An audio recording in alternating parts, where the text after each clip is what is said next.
Hey guys, welcome back to another video. I hope you're all going well. I hope you had a good festive season. Today I'm just going over a good old classic, just a classic skateboard setup. Like a lot of us during this festive season, we've all got new skateboards, and I thought I'd just run over a setup. My setup, what I'm going to be putting together, why I put it together, why I choose what parts, and yeah, should be chilled videos. So sit back, relax, and hope you enjoy this one. I was riding this almost Rodney Mullen Pro model 8.25. Rode it for about a month and a half. Still got life in it. I'm going to pass it on to someone else. It's just it was a little bit flat for me in the end. Felt like a bit of a boat. Like if you watch one of my latest videos about the review on this, I'll leave the link up in the corner here. But yeah, so I treated myself this Christmas to a new girl deck.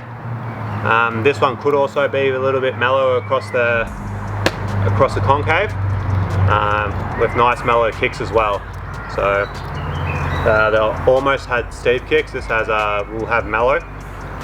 With looking at it, it looks about 2 fingers are flat from where the kick starts curving up to the holes for the trucks. This is a Sean Malto Pro model.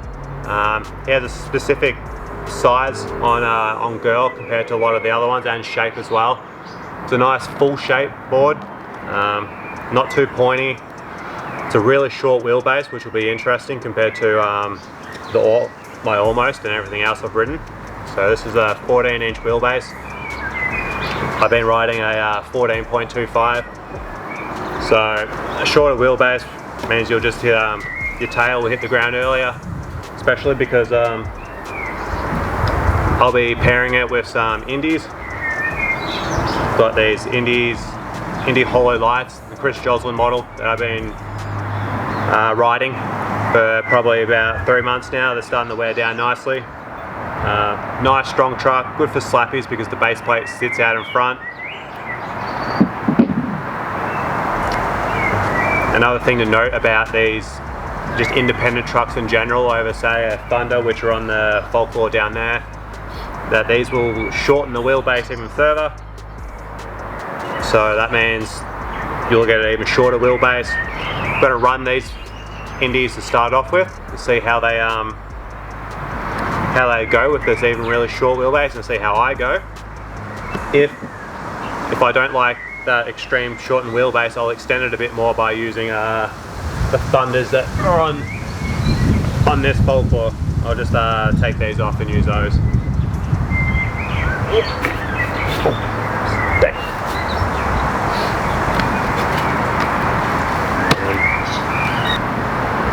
Also treated myself and picked up some new Wayward wheels. Wayward wheels.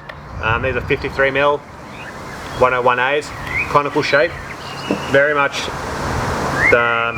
what I like about these Spitfire conicals is the shape. These 101As felt really soft for what they were, but like I like the way they, it's the way they look, the way they feel. So they do get chunks and stuff out of them, these ones. Maybe I don't think I'll do a review on these unless you ask for it.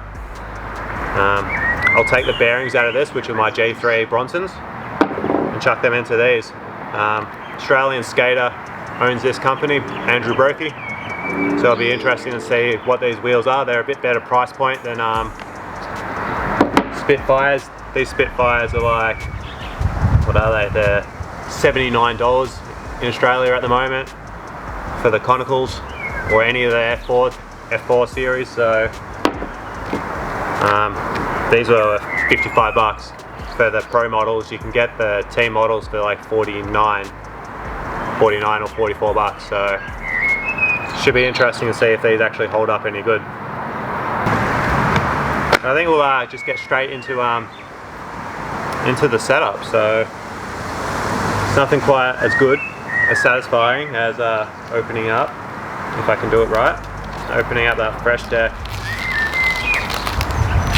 and I've made an absolute shambles of that. Put a sticker, put it there.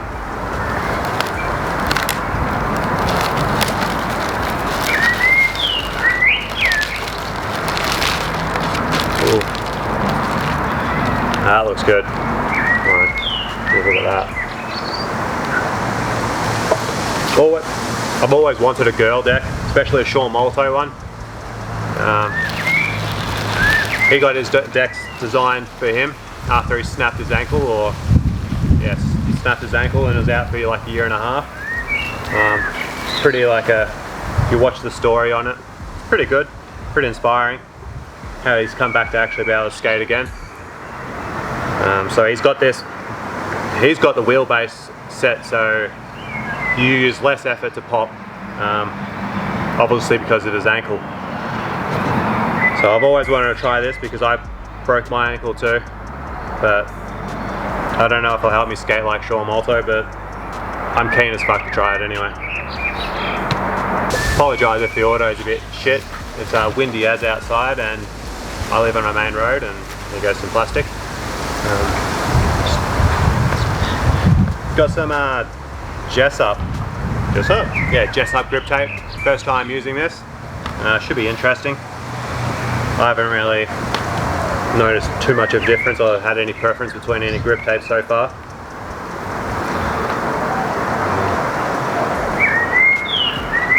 Main reason I choose to an 8.25 is because of the width. It just makes it just a comfortable width to ride as a beginner. It's not too big, it's not too small. It's going to be hard when it's fucking windy as. Watch me butcher this.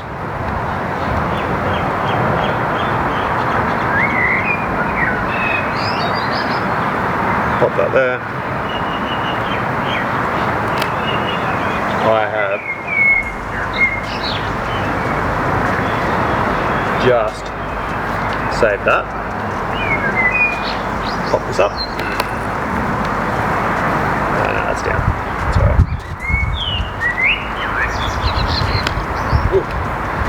Peel this one back and pop that up. I have surprised myself there. If you don't know, you grab this, put it on the back, flatten it out. Make sure there's no air bubbles. Yeah, so I grab a 8.25 because it's the most comfortable for a beginner. Plenty of foot room.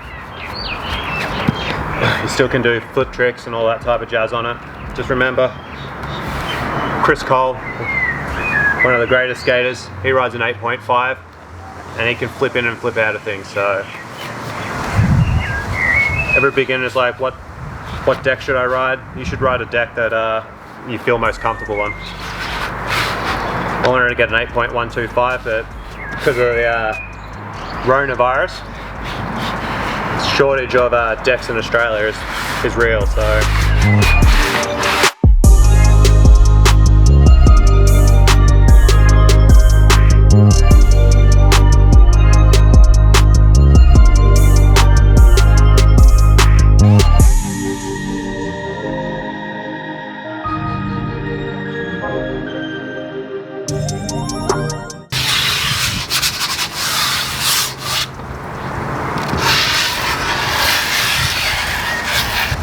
I just do that to take some of the harsh abrasion off the grip tape. You don't want your shoes being eaten up in two skate sessions, and also getting really windy. Also, I don't need it that grippy. There you go, it's fine. Yeah, don't need it that grippy. You're not doing a heavy sand on it anyway, it's just like a light one. That's done.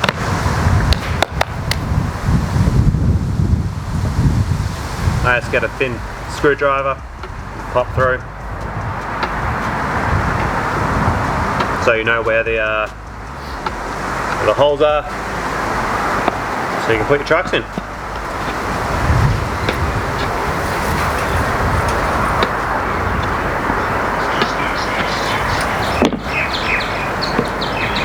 And then I get a bigger one and I just screw in here to try and recess some of that grip tape. It'll get rid of it as well, so the screw sits nice and hardware sits nice and flush, and there's nothing obstructing it.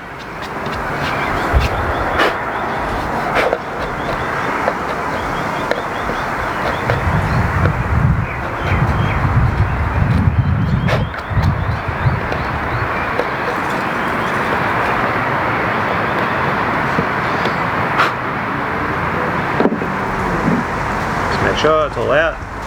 Oh, yeah. Now onto the trucks. Diamond hardware. Nothing special. It's really not the best. It's just what I got. It does come loose occasionally,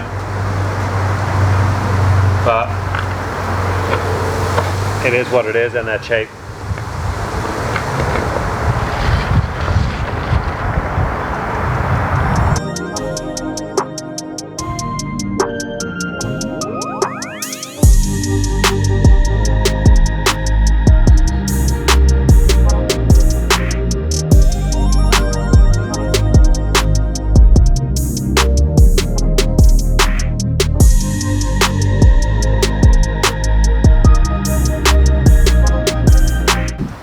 Now those are off. Time to get these bearings out of these wheels and into the new ones. If you don't know how to get your bearings out of wheels, the easiest way is just use the end of your truck, twist it out, and pop, you're done. So, oh yeah, I got spacers in my wheels as well.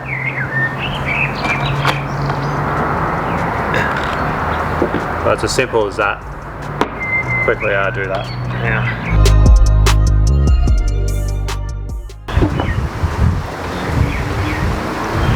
So keen to try these. Open these up. They are very white. Like, my hands are greasy or dirty now. I can go under there, hopefully it doesn't fly away. And yeah. I should get a tape measure. I reckon I've ground these 52s down to about 51 or 2, or 50. 51 or 50. Should get some calipers on them. So these, oh, yeah, these 53, and they are way bigger now. That should be interesting. About the same width as well. Then I get a tape measure. So. Ooh.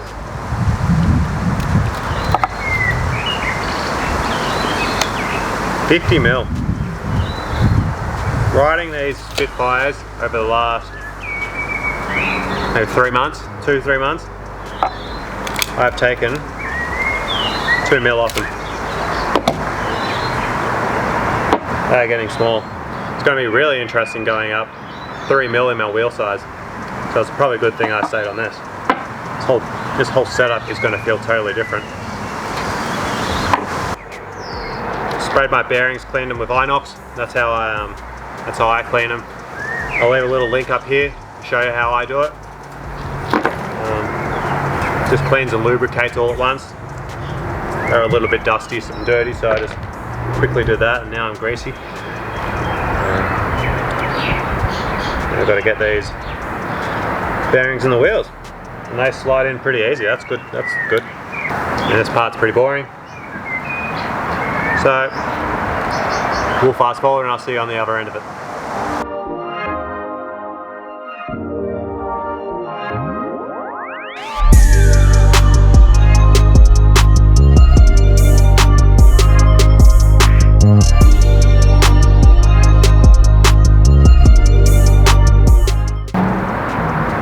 Alright, that's all set up. So